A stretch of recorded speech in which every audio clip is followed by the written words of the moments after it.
A very good morning, students. Today in this class, I will be teaching you all about the broader meaning of democracy. But before I start this broader meaning of democracy, I should again just summarize that what we had taught in order to just revise that last class.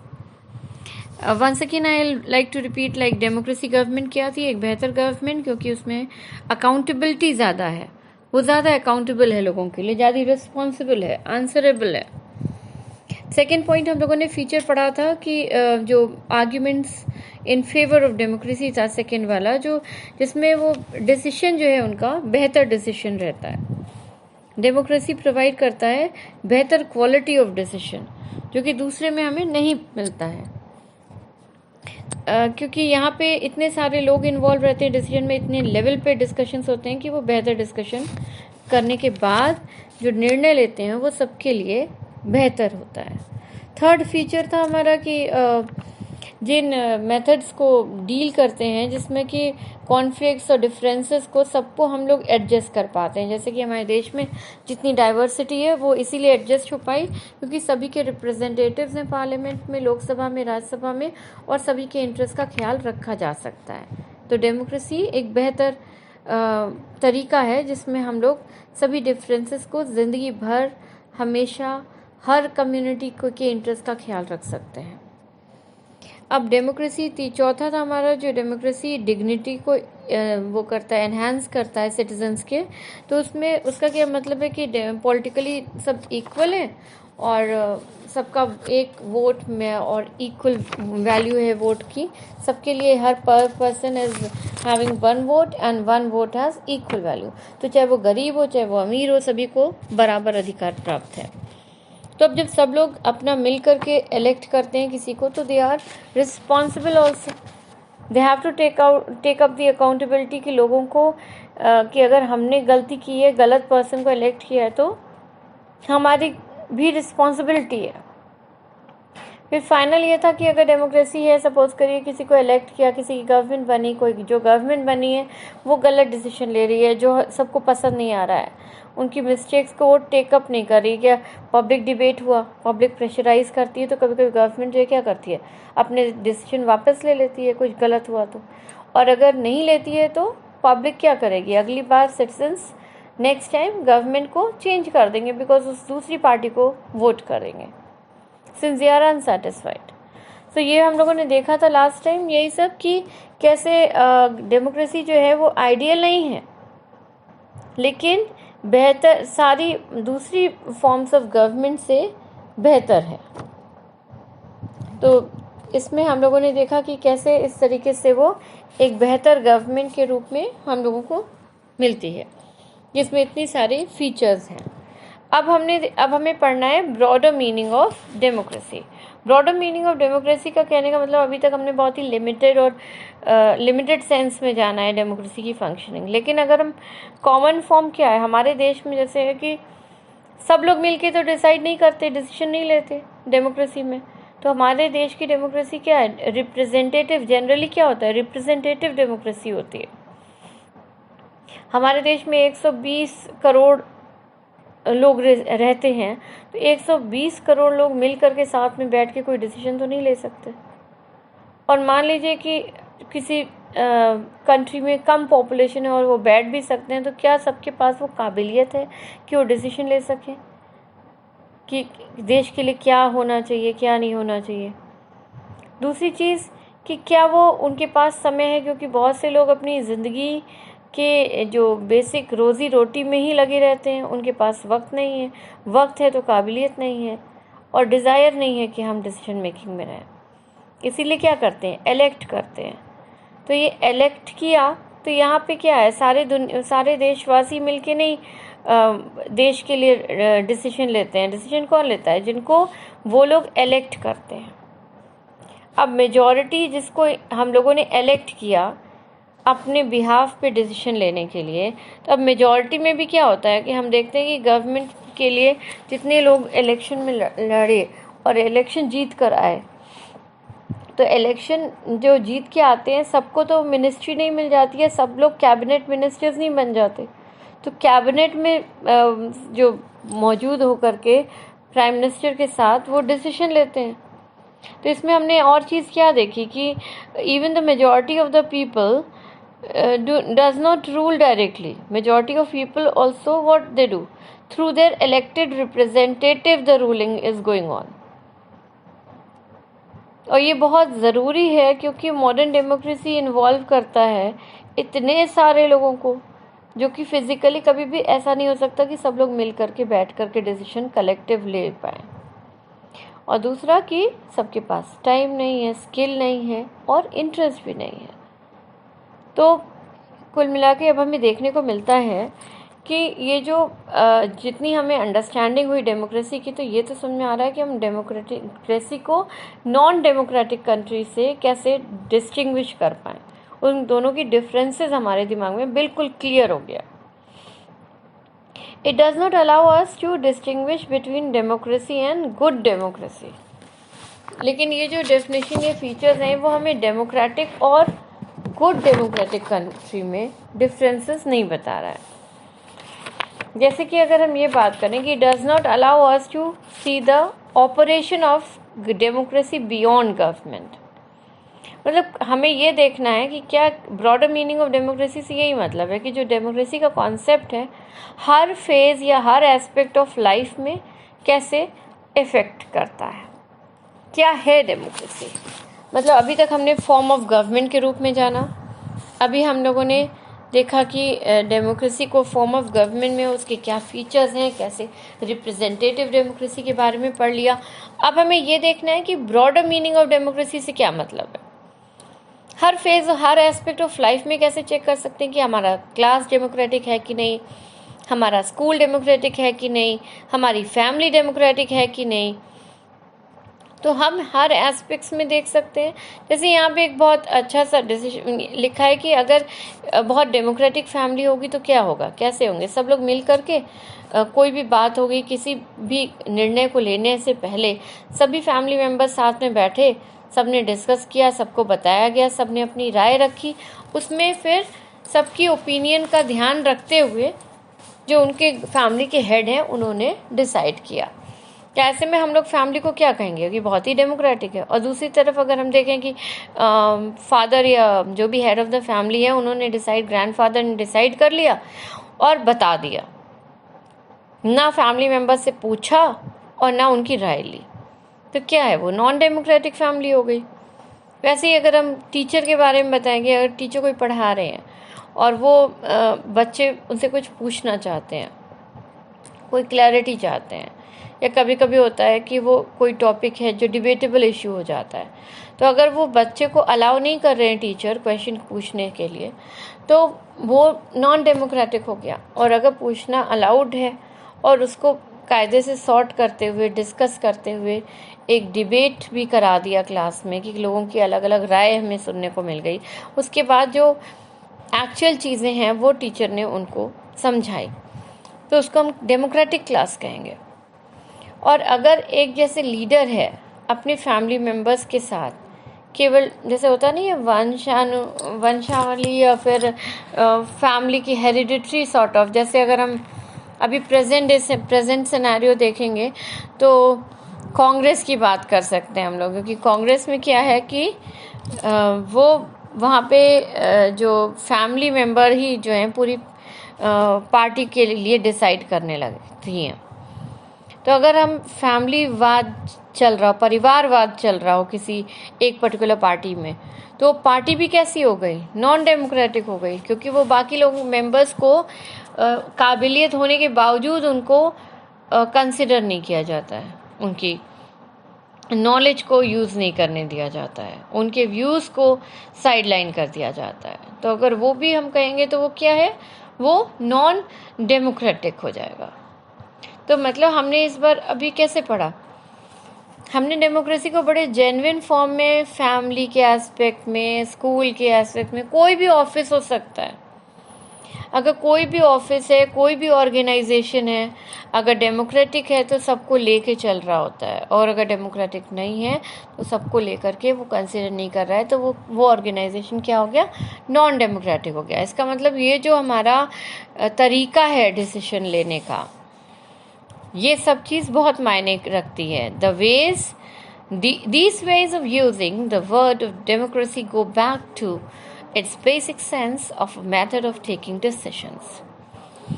A democratic decision involves consultation with and consent of all those who are affected by that decision. Those who are not powerful have the same say in the decision, in taking the decision as those who are powerful.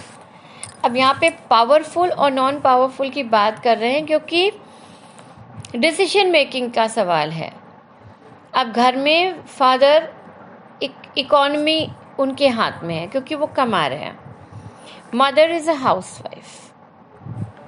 Then there are other children also who are not, they are in the proper age to understand what decision is being taken.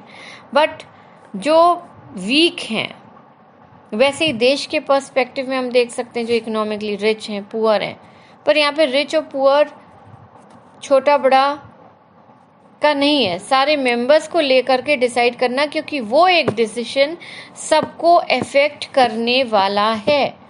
तो जितने भी लोग उससे affected हो रहे हैं सबको consider करते हुए, सबको लेते हुए निर्णय लेना चाहिए। This can apply to the government or a family or any other organization. Thus, family is also a principle that can be applied to any sphere of life. तो इसका क्या मतलब हुआ कि ये डेमोक्रेसी अब ऐसा प्रिंसिपल है, ब्रॉडर मीनिंग ऑफ डेमोक्रेसी का मतलब यही है कि ऐसा प्रिंसिपल है जो हम किसी भी एस्पेक्ट ऑफ लाइफ में, किसी भी स्फीयर ऑफ लाइफ में इसको यूज़ कर सकते हैं और देख सकते हैं कि वो particular organisation, particular family, particular place of work is a democratic और non democratic. Sometimes we use the word democracy not to describe any existing government, but to set up an ideal standard that all democracies must aim to become. अब हम ideal democracy की बात कर रहे हैं. अभी तक हमने ब्रॉडर मीनिंग की बात की थी, अब हम आइडियल डेमोक्रेसी की बात कर रहे हैं. अब आइडियल डेमोक्रेसी में दो हैं. हम तब मान सकते हैं कि ये ट्रू डेमोक्रेसी है अगर हमारे देश में एक भी व्यक्ति भूखा ना सोए. No one goes hungry. That means true democracy will come to this country when no one goes hungry to bed. और second, वो लोग, in a democracy every citizen must be able to play equal role in decision making. अब आप ये बताइए कि equal role कोई कैसे प्ले कर सकता है? कोई लिटरेट है, कोई इलिटरेट है, किसी के पास रिसोर्स है, किसी के पास रिसोर्स ही नहीं है, किसी के पास इंफॉर्मेशन ही नहीं है, जानकारी ही नहीं है, अवेयरनेस ही नहीं है. तो क्या ये पॉसिबल है कि हम इक्वल रोल प्ले कर पाएँ डिसीजन मेकिंग में, डेमोक्रेसी में? पर ये बात किसकी हो रही है? एक ट्रू डेमोक्रेसी की. मतलब अगर ट्रू डेमोक्रेसी कहीं पर होगी तो वहाँ के सभी लोग मतलब they all are aware. That means mass is there, people are aware about it, they have information, they have the knowledge of that,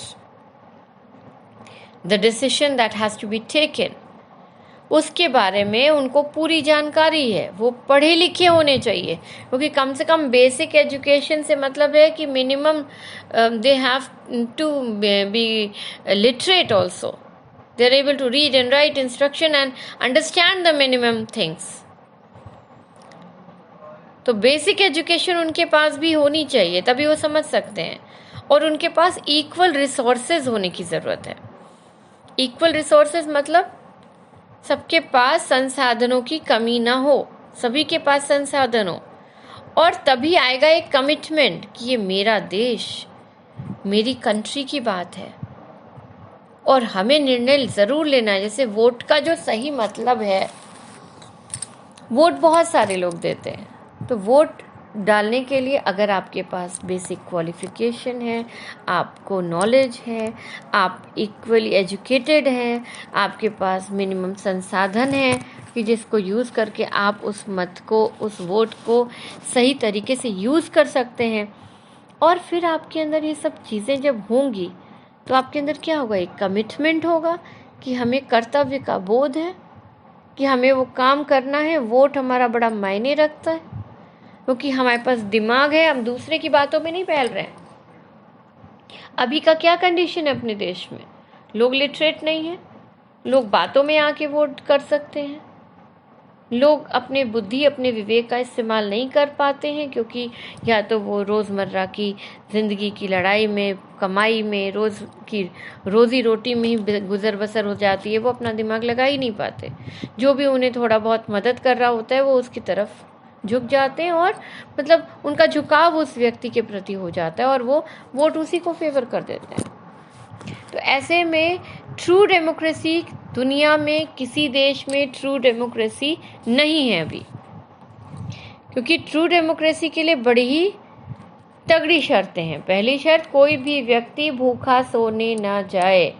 दूसरा, कि कम से कम सभी को इक्वल रोल प्ले करने के लिए, एक डेमोक्रेसी में कोई भी व्यक्ति इक्वल, सभी व्यक्ति equal, every citizen must be able to play equal role in decision making, and it is actually possible only when they have equal information, they are all well informed, they have the basic education so that they can take a proper decision, they understand everything, they will having a, उनके पास बेहतर understanding होगी, उनके पास संसाधन है, मतलब खाने पीने, रोज़मर्रा की जो एक ज़िंदगी के साथ लड़ाई होती है कि आज रोजी मिलेगी कि नहीं, आज हम कमाई, नौकरी मिलेगी कि नहीं, रोज़ की जो डेली एज वर्नर्स है, वेज अर्नर्स होते हैं, डेली वेज वाले, तो वो रोज़ नौकरी ढूंढनी है, रोज़ खाने के लिए सोचना है कि कैसे होगा, मैं शाम को खाना मिलेगा कि नहीं, इस तरह का कोई द्वंद्व ना हो। तब ऐसे में नागरिक के अंदर एक कमिटमेंट आता है, yes, I have to fulfill my duty. If we take these ideals seriously, then no country in the world is a democracy. मतलब अगर इन सब चीज़ों को हम सीरियसली समझते हैं तो हमें देखना चाहिए, देखते हैं कि दुनिया में कोई भी ऐसी कंट्री नहीं है जहाँ कोई हंगरी ना हो, या जहाँ के सभी नागरिक इतने दिमाग से, बेसिक एजुकेशन भी हो, जिनके पास खाने का जुगाड़ हो, जिनके पास रिसोर्सेज की कमी ना हो, और कम से कम वो सबके पास इंफॉर्मेशन हो और एक कमिटमेंट अपने आप हो। तो ऐसा नहीं है। आइडियल हम इसीलिए रखते हैं बच्चों, आइडियल हम लोग इसीलिए रखते हैं, आइडियली हम सबको अपनी ड्यूटीज़ फुलफिल रखनी चाहिए। ये आइडियल या आदर्श व्यक्ति की ज़िंदगी के जो तरीके हैं जीने के, अगर हम उनको अपने सामने रखते हैं तो हम उस आइडियल को प्राप्त करने की कोशिश करते हैं। तो निरंतर या रेगुलर फॉर्म में हम अपने अंदर अपनी कमियों को दूर करने की कोशिश करते हैं, हम अपने को भी सुधारने की कोशिश करते हैं, आदर्श बनने की तरफ हम लोग अग्रसर होते हैं। We keep moving towards the ideal. That is why the importance of ideal democracy is a lot. Yet an understanding of democracy as an ideal reminds us of why we value democracy. It enables us to judge an existing democracy and identify its weaknesses. अगर हम इस किसी की ideal ज़िंदगी देखते हैं, किसी ने बहुत अचीव किया है, तो उनकी लाइफस्टाइल कैसी थी, उन्होंने क्या क्या किया, किस क्षेत्र में मेहनत करी, उनकी गलतियों से भी हम सीखते हैं, क्योंकि अपनी गलतियों को भी डिस्कस करते हैं, क्योंकि हम लोग क्या हैं, वो भी, उनका भी कोई आइडियल था जिसकी तरफ वो अचीव करने की कोशिश किया।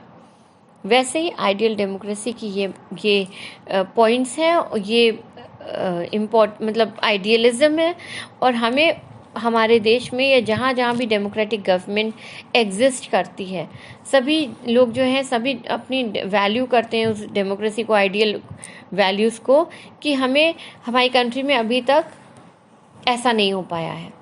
अभी इतने सारे भूखे सो रहे हैं, अभी भी एजुकेशन नहीं मिली है, लिटरेसी पूरी 100% अचीव नहीं हुई है।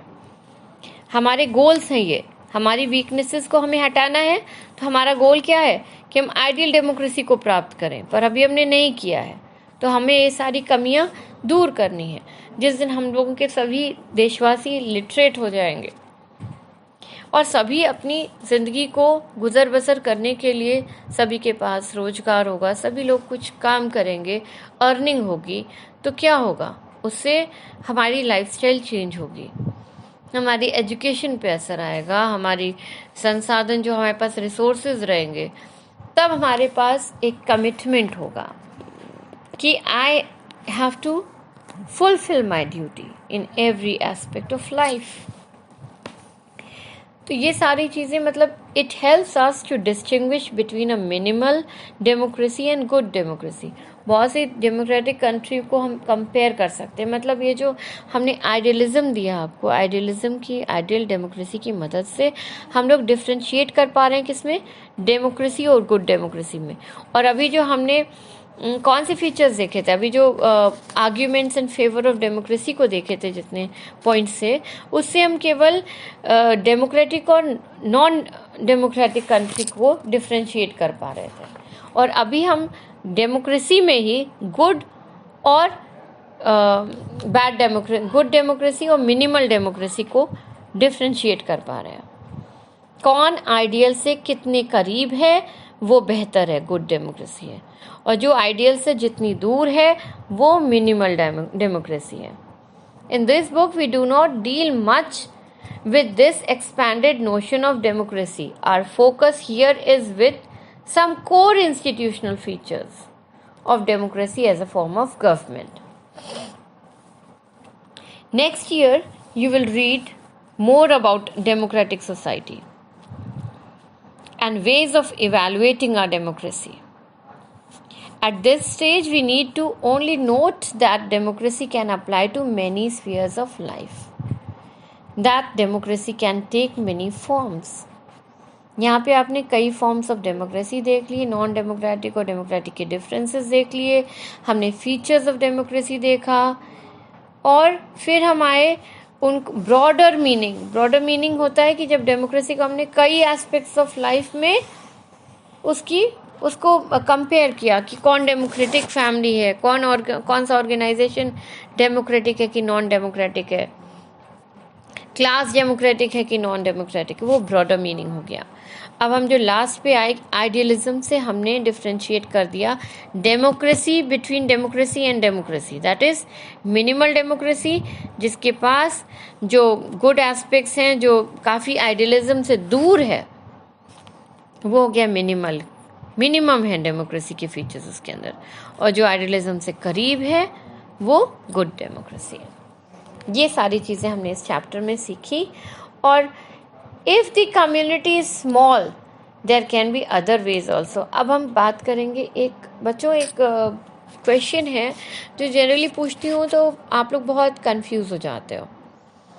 ये क्वेश्चन है, differentiate between direct and indirect democracy. अब डायरेक्ट डेमोक्रेसी का जो सबसे सरलतम जो एग्जाम्पल है आपका, जो विलेज लेवल पे हम देखते हैं पंचायती राज, जो पंचायत्स होते हैं, आप देखते हैं ना कि वो सारे जो एल्डर्स हैं सभी मेंबर होते हैं वहाँ के, सब लोग मिलकर निर्णय करते हैं।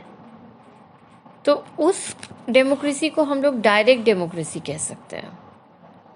और बाकी सभी डेमोक्रेसीज अपने देश में चाहे दूसरे देशों में क्या होता है, रिप्रेजेंटेटिव डेमोक्रेसी होती है, इनडायरेक्ट। रिप्रेजेंटेटिव डेमोक्रेसी से मतलब है कि हमने कुछ लोगों को इलेक्ट किया और वो हमारे बिहाफ पे डिसीजन लेते हैं, तो वो डेमोक्रेसी कैसी हुई, इनडायरेक्ट। डायरेक्ट डेमोक्रेसी हम लोग सीधे विलेज लेवल को देंगे, जिसमें कि पंचायत को देखिए तो पंचायत में there are all the members of the Gram Sabha, all the elders are the members of the Gram Sabha. They are discussing because the population is smaller. Here they can discuss directly, and the 5 panch and the head sarpanch takes a decision. They are discussing, all are discussing, sitting together. तो इसलिए वो क्या हो गया, direct democracy. और indirect democracy की बात करेंगे तो क्या है कि वो रिप्रेजेंटेटिव है, क्योंकि जनरली सभी डेमोक्रेसीज में क्या है कि हम जिनको इलेक्ट करते हैं वो रिप्रेजेंटेटिव्स हमारे बिहाफ पे हमारे देश के लिए डिसीजंस लेते हैं. Now, this also means that no country is a perfect democracy. The features of democracy that we discussed in this chapter provides only the minimum conditions of a democracy. That does not make it an ideal. कोई भी देश ideal democratic नहीं है. Every democracy tries to realize the ideals of democracy. सभी देश के जो democratic government हैं वो ये डेमोक्रेसी है जिस देश में सब कोशिश करते हैं कि हम आइडियल्स ऑफ डेमोक्रेसी को अचीव करने की कोशिश करते हैं. This cannot be achieved once and for all. ऐसा नहीं है कि एक बार अचीव कर लिया तो हमेशा के लिए हो गया, एक बार बस प्राप्त कर लिया. वो एक रेगुलर फिनोमेना है ना बेटा, तो वहाँ पे आपको एक रेगुलरिटी में ये ऐसे ही करना होगा. This can not be achieved and this requires a constant effort to save and strengthen democratic forms of decision making. एक देश में हो सकता है कि पर्टिकुलर ईयर में या पर्टिकुलर टर्म में बहुत डेमोक्रेसी को वैल्यू किया गया, स्ट्रेंथन किया गया, पर अगली गवर्नमेंट हो सकता है उसको पूरा ना कर पाए. तो ऐसा तो है नहीं कि एक बार हमने अचीव कर लिया तो हमेशा के लिए हो गया. ये लगातार एक एफर्ट है, कोशिश है कि कैसे हम डेमोक्रेसी को मजबूत बना सकें, लोकतंत्र को, प्रजातंत्र को मजबूत बनाएं. What we do as citizens can make difference to making the country more or less democratic. This is the strength and weaknesses of democracy. The fate of the country depends not just on what the rulers do, but mainly on what we do as citizens. इसका मतलब क्या है? एक देश प्रजातंत्र है, लोकतंत्र है कि नहीं, या उसके जो मजबूत हो रहे हैं ये फीचर्स की नहीं, ये केवल सरकार पे डिपेंड नहीं करता, गवर्नमेंट पे डिपेंड नहीं करता. ये हम लोग सिटीजन्स के रूप में भी उत्तरदायी हैं, क्योंकि हम ही क्या करते हैं, फैसला लेते हैं. हम ही क्या करते हैं, इलेक्ट करते हैं गवर्नमेंट को. और इलेक्ट करने के बावजूद हम एक प्रेशर माउंट कर सकते हैं थ्रू पब्लिक डिबेट्स कि ये पर्टिकुलर गलती हो रही है. तो ये हम लोग अपनी एक जो जिम्मेदारी से भाग नहीं सकते. इसीलिए आइडियल डेमोक्रेसी को अचीव करने में देश की जनता का बहुत बड़ा योगदान है, क्योंकि योगदान उनका तभी होगा जब वो एजुकेटेड होंगे, जब वो वेल इन्फॉर्म्ड होंगे, जब वो रिसोर्सेज होंगे उनके पास कि रोज़ की रोटी के लिए एक स्ट्रगल नहीं करना है. जब ये सारी चीज़ें हो जाएंगी तो हम लोगों को भी अपनी जिम्मेदारी लेनी पड़ेगी as a citizens. This is what distinguished democracy from other governments. Other forms of government like monarchy, dictatorship और one party rule do not require all citizens to take part in politics. अब बाकी जो dictator government है, dictatorship है, जहाँ पे तानाशाही है, जहाँ पे मोनार्की है, वो तो अलाउ ही नहीं करते कि कोई काम भी सिटीजन्स को मिले. सिटीजन्स कौन होते हैं जो पॉलिटिक्स में रोल प्ले करेंगे? They have no role to play. ये तो केवल और केवल डेमोक्रेटिक में या डेमोक्रेसी में ये सारे अधिकार प्राप्त हैं सिटीजन्स को कि आप बराबर के जिम्मेदारी है, आपकी बराबर का रोल प्ले है कि आप जिसको इलेक्ट कर रहे हैं वो गवर्नमेंट बना रही है, वो हमेशा आपको उत्तरदायी होगी, क्योंकि आप चेंज कर देंगे गवर्नमेंट. आप एक प्रेशर माउंट करते हैं. In fact, most non-democratic governments would like citizens not to take part in politics. कहाँ पे? Non-democratic country कभी नहीं चाहती कि कोई भी citizen कोई पार्ट, कोई रोल प्ले करे पॉलिटिक्स में.